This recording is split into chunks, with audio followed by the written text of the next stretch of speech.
Bonjour à toutes et à tous, je suis Virginie Baumann et j'ai le plaisir de vous accueillir aujourd'hui sur Instant Cactus, le podcast qui donne la parole à des individus inspirants, au parcours remarquable.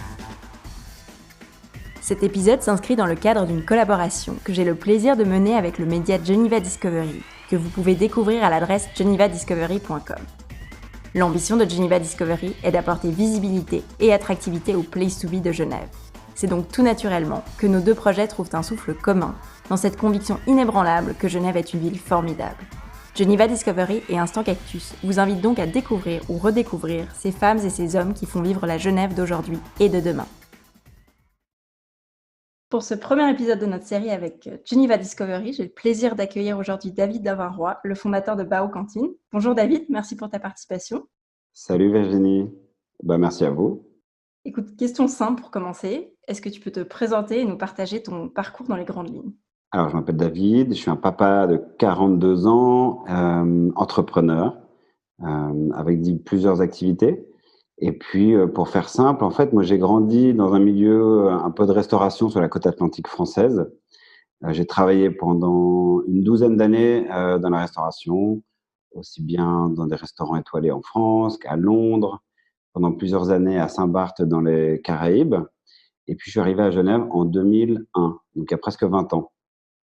Et puis, j'ai continué pendant 1 ou 2 années encore la restauration à Genève, avant de reprendre des études pendant 4 années à Genève, dans la gestion d'entreprise. Et puis, ce qui m'a amené à travailler dans une banque, donc du côté obscur de la force. Je suis allé travailler pour faire du financement d'entreprise pendant 7 ans. Ça change un petit peu, c'est pas les mêmes émotions, elles sont un peu différentes.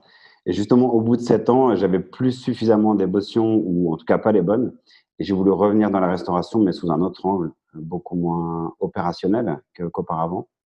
Et j'ai repris la direction générale d'un groupe basé à Genève dans la restauration, pour ensuite avoir créé mon entreprise ma première entreprise s'appelait Good Morning Agency, qui est une entreprise que je dirige toujours, qui est une entreprise qui accompagne les gens qui ont des projets dans la restauration à créer leur établissement. Et puis, à la suite de ça, est venue s'inscrire Bao Cantine, qui était la première enseigne qu'on a ouverte il y a 2 ans, qui se voulait être la vitrine de l'agence qu'on avait créée justement 2 ans auparavant. Et justement, pourquoi Bao Cantine en fait ? Pourquoi les Bao ? Tu voulais amener les Bao à Genève, ça n'existait pas encore ou c'était quoi le… Alors, je les ai découverts par hasard à Taïwan, et puis j'ai découvert ce petit pain magique. Alors, je ne sais pas si vous l'avez tous goûté, mais je suis tombé vraiment sous le charme de ce pain, et mes employés en rigolent toujours parce que je leur dis toujours que j'ai l'impression qu'il a une âme et qu'il est un peu vivant, comme ça quand on le touche, il est même limite sensuel. Mais j'ai trouvé ce format génial parce que je trouve que ça correspond à ce que les gens ont envie de consommer aujourd'hui, c'est-à-dire de manger relativement rapidement parce qu'on n'a pas beaucoup de temps, de manger chaud, de manger sainement, pas forcément spécialement healthy au sens du terme, mais dans le sens où on fait tout artisanalement, c'est des bons produits avec du goût. Voilà, c'est un peu la cuisine qui me plaisait. Puis, on s'est dit qu'on allait l'emmener et puis lui donner un petit twist européen ici. Et on adore, je confirme, vu que moi j'y vais très souvent. Ah, c'est gentil, merci. Et du coup, qu'est-ce qu'il faut absolument goûter quand on vient chez Bao Cantine ? Eh bien, ce que je vais faire, c'est que je vais donner mon menu préféré, une espèce mon Happy Meal à moi, on va dire. C'est comme ça. Moi, je mange toujours la même chose. Je prends toujours un bao aux crevettes sauvages. Donc, c'est les vraies crevettes sauvages, non traitées, avec un super label avec qui on travaille, avec une sauce vierge. C'est une sauce un peu avec beaucoup de choses dedans, mais c'est une sauce un peu épicée comme ça.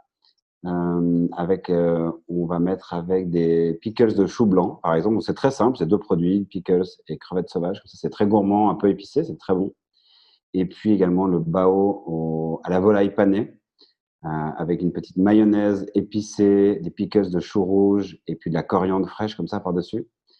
Moi, ça me fait mon menu et je prends quelques petites frites de patates douces avec ça et j'ai envie de dire que c'est plutôt parfait comme ça.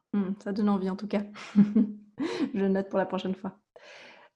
Pour parler un petit peu de comment tu as créé Bao Cantine et puis même ton agence auparavant, quel a été peut-être le plus gros challenge, enfin le plus gros défi auquel tu as été confronté et que tu as surmonté ? Alors, un que j'ai surmonté, c'est de traverser déjà les époques de Covid. C'était déjà pas mal. Mais je dirais que notre challenge au quotidien, c'est d'arriver à démocratiser ce format, ce pain qui est quand même connu par peu de gens, à part les gens qui sont beaucoup sur Instagram ou qui voyagent. Et puis c'est vrai qu'on est quand même plutôt aujourd'hui dans un secteur dans une ville un peu plus conservatrice quand même si les choses évoluent beaucoup. Mais c'est d'arriver à aller chercher les gens et de leur dire: «Mais n'ayez pas peur, venez goûter un peu des choses un peu originales».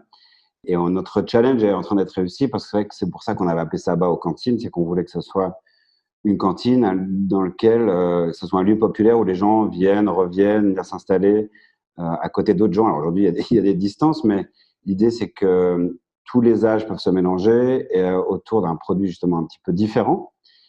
Et on a réussi à créer un peu l'ambiance qu'on voulait justement au sein de la cantine, comme ça. Et peut-être le conseil que tu aurais voulu entendre quand tu as commencé, s'il y avait eu un mentor imaginaire qui te distillait ces bons conseils, ça aurait été quoi? Ben, je pense en fait que c'est un conseil que j'ai entendu. En tout cas, moi j'ai été élevé avec ça, c'est de prendre du plaisir dans ce que je fais, tout simplement. Et ça, c'est comme la base de tout. Et puis dernièrement, ça c'est un conseil qu'on m'a donné il y a pas très longtemps. Et c'est vrai que parfois, on peut avoir des blocages à cause de la peur, parce qu'on se pose plein de questions et on se dit non mais on essaie d'anticiper un peu les comment on appelle ça les problèmes qu'on va rencontrer ou autres. Et puis en fait, la peur, la seule chose que ça fait, c'est que ça crispe en fait. Et ça permet pas de se débloquer. Et puis c'est vrai que moi, j'avais hésité à me lancer il y a 4 ou 5 ans. Et puis une amie m'avait dit, mais essaye d'enlever la peur de ce que tu imagines.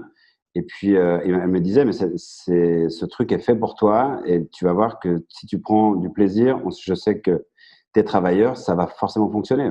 Même s'il y a évidemment toujours un risque, mais je dirais que de prendre du plaisir et d'essayer de s'enlever les peurs, ça serait les meilleurs conseils que je pourrais donner, en tout cas que j'aurais aimé entendre depuis le départ. Pour revenir un petit peu à Genève, comment est-ce que tu décrirais Genève en un mot? Ça fait maintenant, tu le disais, presque 20 ans que tu habites ici. Quel est d'après toi le nom ou l'adjectif qui décrit le mieux la ville? Portuaire.